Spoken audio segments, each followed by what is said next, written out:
When you walked out, you were soaking it all in, yelling at the crowd, roaring at the top of your lungs and everything. Were you a little worried about maybe an adrenaline dump of any kind? What? Nah, dude.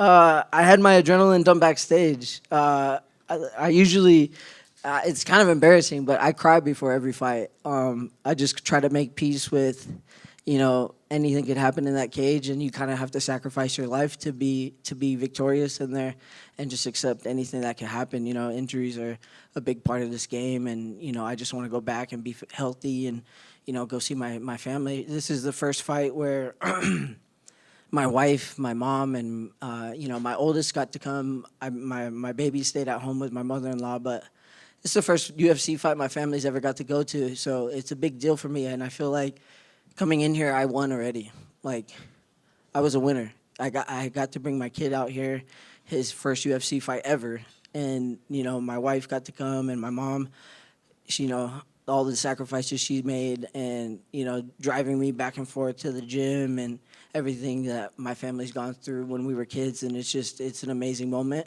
and it kind of came full circle. And my dad couldn't be here, but I know he was watching. He was super proud back home. He was texting me and calling me and just giving me kind words, and he's the reason why I started getting into the sport, and so I just want to give a big shout out to him too. There you go, man. So your oldest was here; he got to see it and everything.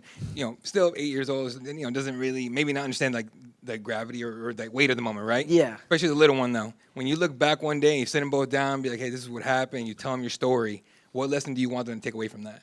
Man, like I said, I was backstage and I started crying because I saw they showed the preview for the fight, and they showed me and him training, and that's just something that I want him to remember for the rest of his life. Like, I want him to be proud of me, and I just want to set an example for my kids, both of my boys. They're gonna see that footage and they're gonna be like, man, my dad was on TV. Like, they don't even care why, but I feel like in the grand scheme of things, when my son is, if he wants to be a professional athlete or whatever he wants to do, like, he'd just have that championship mindset and be the best you could be at anything you want to do.